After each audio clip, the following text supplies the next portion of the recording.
આજે હું પ્રતિજ્ઞા લઉં છું કે પર્યાવરણને બચાવવા માટે પ્લાસ્ટિકનું પ્રદૂષણ અટકાવવા માટે પ્રયત્ન કરીશ. હું પ્લાસ્ટિકની વસ્તુ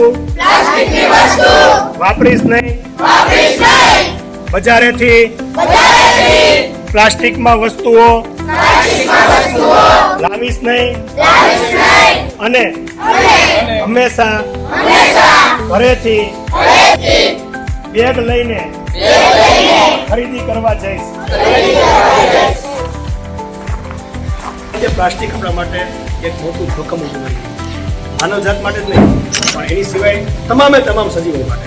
દરિયાની અંદર પ્લાસ્ટિક નાખો તો ઘણા વિડીયો એવા જોયા છે, માછલીઓ છે, દરિયા જીવો છે, એના પેટમાં જાય, એના મોઢા ઉપર ફિટ થઈ ગયું હોય.